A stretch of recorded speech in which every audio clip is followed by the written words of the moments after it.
Nunca voy a olvidar uno de nuestros hermanos misioneros sirviendo en Europa para ese entonces, contándome acerca de una exhibición que vio en el Museo Británico. Este misionero y su familia estaban en el museo porque habían tenido la gran oportunidad de ver la exhibición de un antiguo manuscrito griego, el texto alejandrino. Allí estaban mirando esta copia del Nuevo Testamento que tenía más de 15 siglos de antigüedad. Pero él me dijo: Steven, lo que fue realmente trágico acerca de esta exhibición es que fue prácticamente ignorada. Éramos las únicas personas paradas allí mirándola. De hecho, había una multitud de personas ansiosas para pasar rápido a través de esta para poder llegar a la siguiente, que contenía obras originales autografiadas por los Beatles. Esa exhibición recibió toda la atención. Sin embargo, esa realmente no es una gran sorpresa, ¿o sí? Para el mundo en su mayoría, la idea de que el Dios del universo ha hablado a la humanidad a través de su palabra realmente no recibe mucha atención de los medios. La verdad es que ni siquiera recibe mucho interés o entusiasmo de parte de las personas. Pero para aquellos que creemos en Cristo, este libro es un tesoro, la palabra de vida. Lo amamos y lo valoramos. Sin la palabra de Dios, nunca podríamos haber conocido o entendido la obra de Cristo por nosotros. La Biblia contiene el remedio de Dios para el pecado y el apóstol Juan no cabe en su entusiasmo de que tiene el privilegio de entregar a través de sus cartas las palabras de ese vivo Salvador, las palabras de vida eterna. Él dice en 1 Juan versículo 4 que su carta va a traer gozo a quien la lee. Él dice en el capítulo 2, versículo 12, que escribió su carta para informarnos claramente que nuestros pecados han sido perdonados en Cristo. En el capítulo 2, versículo 26, él dice que su carta busca protegernos de falsas enseñanzas. Él dice en el capítulo 5, versículo 13, que escribió esta carta para que podamos tener absoluta seguridad de nuestro destino eterno cuando muramos. Sin la palabra de Dios estaríamos condenados a vivir confundidos, ingenuos, siempre con miedo de la muerte y la idea de presentarnos delante de Dios. Y es por eso que Juan, bajo la dirección del Espíritu Santo, escribe: Estas son palabras de parte de Dios. Dios nos ha hablado, y no tiene nada que temer. 1 Juan capítulo 2, versículo 1 dice: Hijitos míos, estas cosas os escribo para que no pequéis. Y si alguno hubiere pecado, abogado tenemos para con el Padre, a Jesucristo el justo. Y Él es la propiciación por nuestros pecados, y no solamente por los nuestros, sino también por los de todo el mundo. Lo primero que Juan menciona es nuestra dirección en la vida. Note nuevamente el versículo 1. Hijitos míos, estas cosas os escribo. Se habrá dado cuenta que Juan está hablándole a creyentes. De hecho, 7 veces a través de esta carta, este anciano apóstol de 80 años va a usar esta expresión cariñosa: hijitos míos. Sin duda, muchos de ellos habían llegado a la fe gracias a su ministerio allí en Éfeso. Hijitos míos, estas cosas os escribo para que no pequéis. Como verá, a partir de lo que Juan acaba de enseñar acerca de la limpieza constante que recibimos por la sangre de Cristo, y debido a las enseñanzas de los falsos maestros que merodeaban por esos días, los creyentes en Éfeso quizás podrían estar llegando a la conclusión de que pecar no es la gran cosa después de todo. O sea, estamos bajo la gracia. Relajémonos un poco, vivamos la vida. Total, la sangre de Cristo nos limpia de todo pecado. Así que Juan agrega rápidamente aquí: no, no, no, no. Atención, estoy escribiéndoles para que no pequen, para que se alejen del pecado, para que eviten el pecado. Otra interpretación errónea sería decir, como algunos han dicho, que Juan está enseñando que el cristiano llega a tener una perfección moral absoluta aquí en la tierra, que un cristiano puede llegar a un punto donde ya no peca más. Pero Juan no está diciéndole a los creyentes que van a lograr dejar de pecar para siempre. Juan está animando a los creyentes a que deseen no pecar nuevamente. Él no está prometiéndonos perfección, Él está mostrándonos nuestra dirección en la vida. Y nuestra dirección debe ser alejarnos del pecado, evitar el pecado. Nuestra oración diaria debería ser: líbranos de la tentación. ¿Por qué?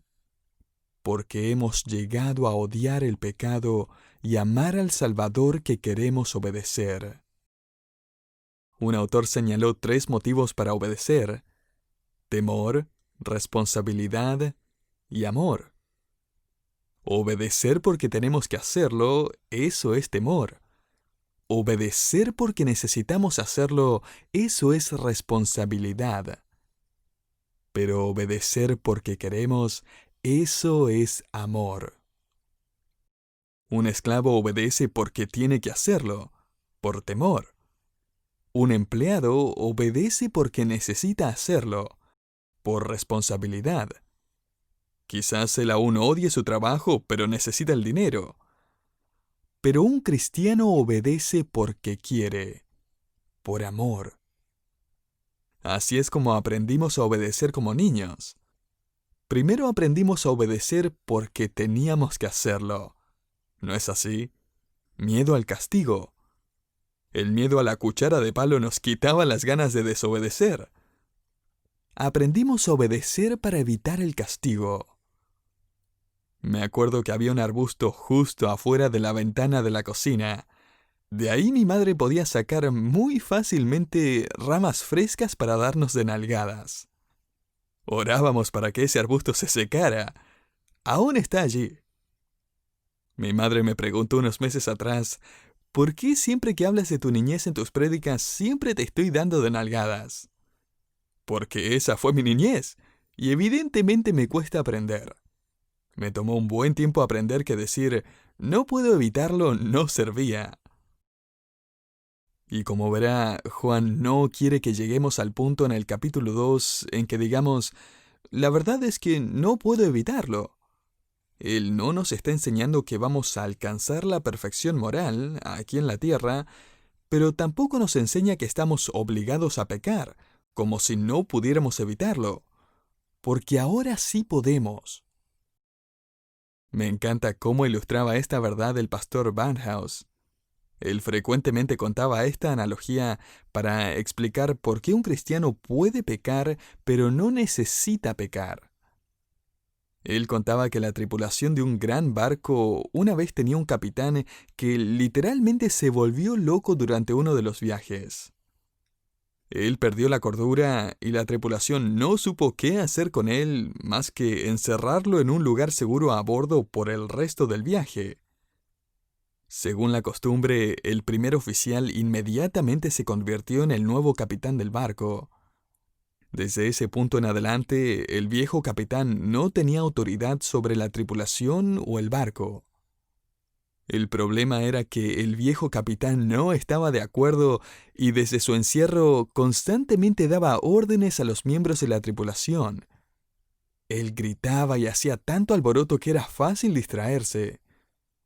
Y aunque la tripulación estaba naturalmente inclinada a obedecer su voz, ellos necesitaban recordar que sin importar lo que les ordenara, él ya no tenía autoridad alguna sobre sus vidas. Ya no tenían que obedecerle. Barnhouse luego decía que la naturaleza pecaminosa, la tentación y aún el mismo diablo son como ese viejo capitán. Ellos van a seguir dando órdenes, pero ya no tienen ninguna autoridad sobre nosotros. Es posible obedecerlos, pero ya no tenemos que hacerlo. El pasado ahora no tiene poder. El enemigo ya no tiene autoridad sobre nosotros. Así que el creyente ahora tiene que recordar y entrenarse para escuchar la voz de su nuevo capitán, Jesucristo, e ignorar al viejo y loco capitán y rehusarse a obedecerlo. Hijitos míos, les estoy escribiendo estas cosas para que entiendan que ya no tienen necesidad de pecar. Y Juan inmediatamente anticipa que sus hijos espirituales digan, «Eso es fantástico, pero ¿qué pasa cuando de verdad escuchamos la voz de ese viejo capitán? ¿Qué pasa cuando elegimos pecar? Ya nos has dicho antes que la sangre de Cristo continuamente nos limpia y que debemos confesarle nuestros pecados a Dios específicamente, pero ¿va a llegar un momento en que Dios diga, ¿ya es suficiente? ¿Alguna vez se va a cansar de perdonarnos?» Note la siguiente frase en el versículo 1. «Hijitos míos, estas cosas os escribo para que no pequéis. Y si alguno hubiere pecado». Ahora, los que estudian griego van a apreciar saber que esta es una forma gramatical denominada condicional de tercera clase. Juan está literalmente diciendo, si alguno peca, y esto va a suceder.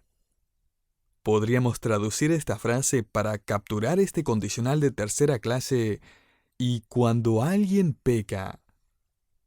Quizás quiera escribir en el margen de su Biblia la palabra cuando al lado de la palabra sí. Y cuando alguien hubiere pecado, abogado tenemos para con el Padre. En este primer versículo, Juan no solo reitera nuestra dirección en la vida hacia la santidad y lejos del pecado, sino que también revela nuestro defensor en el cielo.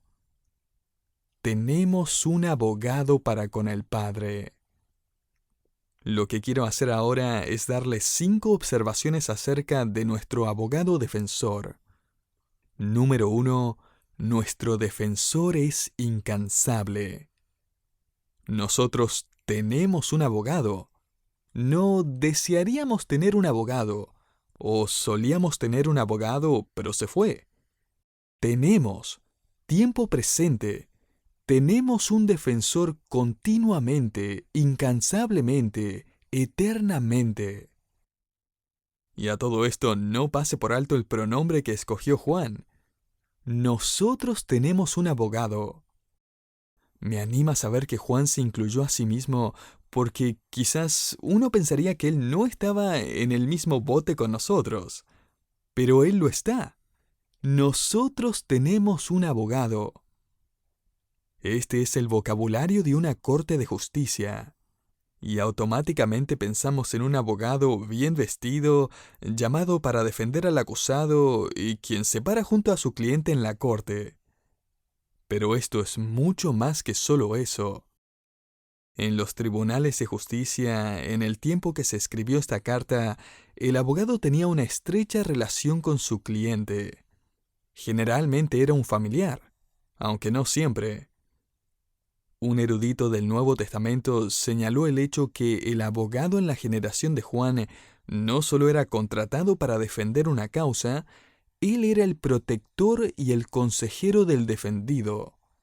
Él era probablemente el jefe del clan al cual ambos pertenecían. El abogado no estaba simplemente defendiendo su causa, él estaba efectivamente defendiendo el honor familiar. Y esa es la idea aquí. Usted tiene un abogado. Él está emparentado con usted.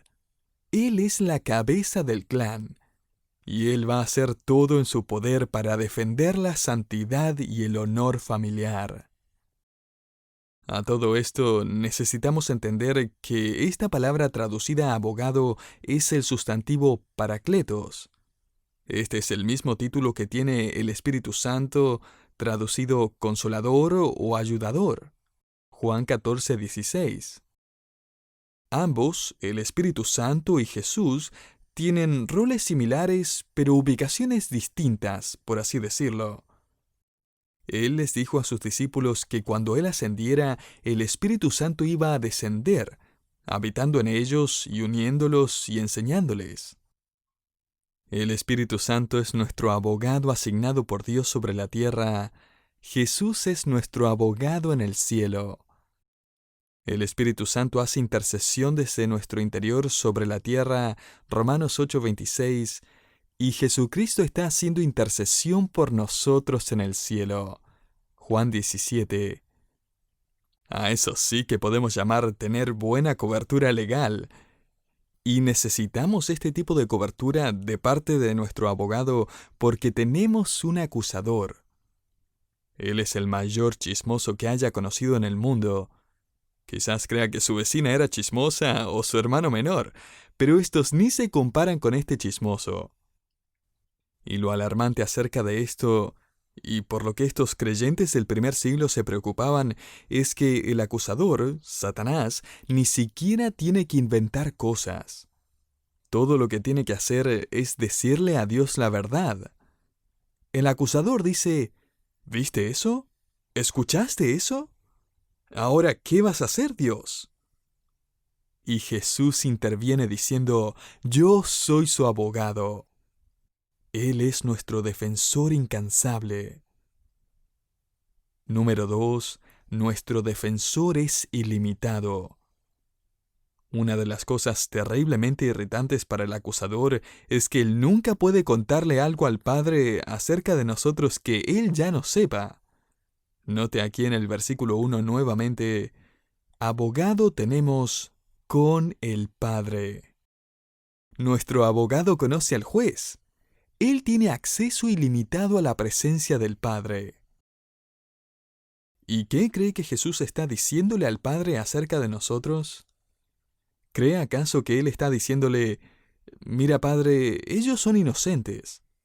Ellos están bajo unas circunstancias muy difíciles que escapan de su control.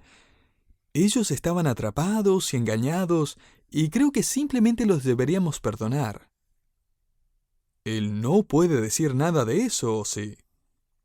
¿Por qué? Porque Él solo puede decir la verdad. En otras palabras, note esto, Él coincide con el acusador. Nuestro abogado defensor no defiende nuestra inocencia. Él realmente reconoce nuestra culpabilidad. ¿Y por qué haría eso? Porque nuestro abogado no es solamente incansable e ilimitado, Él es, en tercer lugar, intachable. Como si Juan pensara que no supiéramos aún de quién está hablando, él agrega, abogado tenemos para con el Padre, a Jesucristo el justo. Él es impecable. Él no hace tratos debajo de la mesa, no lo pueden sobornar. Él nunca recurre a alguna estrategia fraudulenta para lograr que su cliente salga libre. Así que mientras que el acusado está apuntándonos con su dedo, Jesús simplemente le dice al Padre, eso es cierto, tú lo sabes. Sí, tristemente lo vi hacer eso también. Sí, es cierto, él es culpable. Ahora se preguntará qué tipo de abogado defensor es este. Permítame decirle, él es incansable, ilimitado, intachable, y también, en cuarto lugar, Él es invencible. El versículo 2 dice, y Él es la propiciación por nuestros pecados, y no solamente por los nuestros, sino también por los de todo el mundo. Esta palabra propiciación, hilasmos en griego, significa satisfacción. Él ha satisfecho la ira y los santos requerimientos de Dios. Porque la paga del pecado es, ¿qué? Muerte. Él no solo es nuestro abogado defensor, Él es el que pagó la sentencia de nuestra muerte y separación de Dios. Cristo no solo nos defiende, Él intercambió lugares con nosotros. Él mismo satisfizo el pago por nuestros pecados. Pero note que en el versículo 2 Juan agrega, sino también por los de todo el mundo. He leído comentaristas que han tratado de decir que esto significa que Jesús no solo pagó por los pecados de todos los cristianos en Éfeso, sino que también por los pecados de todos los cristianos alrededor del mundo. En otras palabras, la expiación de Cristo fue solo para los cristianos. Sin embargo, Juan nunca usa la frase "el mundo" para referirse solo a los cristianos alrededor del mundo. Él la usa para referirse a los no cristianos que representan el mundo. Juan escribe aquí que la cruz de Cristo no solo pagó por nuestros pecados, sino por los pecados de todo el mundo, de toda la humanidad. Ahora, ¿está Juan proponiendo una teología universalista? ¿La creencia de que todos van a llegar al cielo después de todo? No, porque la expiación de Cristo es ambas limitada e ilimitada. Él está enseñando que la expiación de Cristo es ilimitada en su potencial, lo que significa que todos son legítimamente invitados a creer para recibir el perdón de los pecados. Sin embargo, la expiación de Cristo ciertamente es limitada en su trabajo efectivo. Solo los que creen reciben la expiación de Cristo. Los teólogos lo han explicado de la siguiente forma: la muerte de Cristo es eficaz para pagar por los pecados de todos los que creen, pero es suficiente para pagar por los pecados de todo el mundo. Lo que Juan está sugiriendo también aquí es que el plan de salvación permanece igual para todos en cualquier lugar en el mundo, aunque no hayan creído en Cristo. Nadie viene al Padre sino por mí, Juan 14:6. Nadie encuentra la satisfacción para la pena del pecado a menos que sea a través de la sangre expiatoria de Jesucristo, Romanos 5:9. La libertad de la pena del pecado es efectiva para el creyente, pero está disponible para el no creyente. Así que no es un plan para nosotros en el mundo occidental, pero al hindú bañándose en el río Ganges, tratando de lavar sus pecados, Dios le dice: bueno, en tu caso estoy satisfecho con el agua sucia de ese río. No, es el mismo plan para todos, en todo lugar, en todo el mundo. Lo que significa también que solo hay un defensor. Hay un solo nombre bajo el cielo en que podemos ser salvos. Hechos 4:12. Hay solo un abogado que está de pie delante del Padre. Hay solo uno que puede satisfacer las demandas de una ley rota y un registro de pecado en contra suyo. Hay solo uno de pie entre usted y el infierno. Él es el Dios encarnado, Jesucristo, el abogado justo. Y escuche esto, Él nunca ha perdido un solo caso, ni uno solo. El acusador va a decir: solo mírate, lleno de pecado. Pero el apóstol Juan nos dice: solo mira a Cristo. Robert Murray McCheyne, el pastor escocés de 1800, solía animar a su congregación diciendo: por cada vez que se mire a sí mismo, mire 10 veces a Jesucristo. ¿Se cansará Jesús alguna vez de defendernos? Juan sabía que ellos estarían pensando en las consecuencias de seguir pecando contra un Dios santo. ¿Se cansará alguna vez Jesús? ¿Va a llegar el punto en que diga de uno de nosotros: ay no, no él otra vez? ¿Qué tipo de garantía tenemos de que no nos rechace la próxima vez? Un par de años atrás tuve que usar mi seguro de automóvil varias veces. Tuve un pequeño accidente en el auto, uno de mis hijos tuvo un accidente también, y ya era la tercera vez que llamaba a la compañía de seguros en menos de un año para que se hicieran cargo del problema. Luego recibí una carta de parte de la compañía de seguros diciéndome que estaban revisando mi caso y que era posible que no renovaran sus servicios conmigo, ya que estaba haciendo uso excesivo del seguro. En ese momento me di cuenta que las compañías de seguros realmente solo quieren personas que nunca tienen accidentes. Pensé que para eso estaba pagando todos los meses por todos estos años. En fin, así es la vida.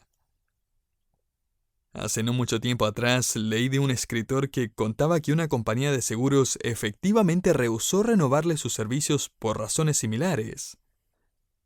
Él usó como modelo la carta que le enviaron del seguro y la cambió, imaginando cómo sería si la carta viniera de la oficina del Señor en respuesta a nuestras excesivas peticiones de perdón. Dice así: estimado cliente, estamos escribiendo en respuesta a la petición de perdón de esta mañana. Sentimos informarle que usted ha alcanzado su cupo límite de pecados. Nuestros registros muestran que desde que empleó nuestros servicios, usted ha pecado varias veces en la misma área y tiene una tendencia a repetir las mismas equivocaciones. Al mismo tiempo, hemos notado que su vida de oración está bajo el promedio cuando la comparamos con otros de edad y contextos similares. Un análisis más profundo revela que su entendimiento doctrinal está en el 20º percentil y ha demostrado tendencias de ociosidad y pereza.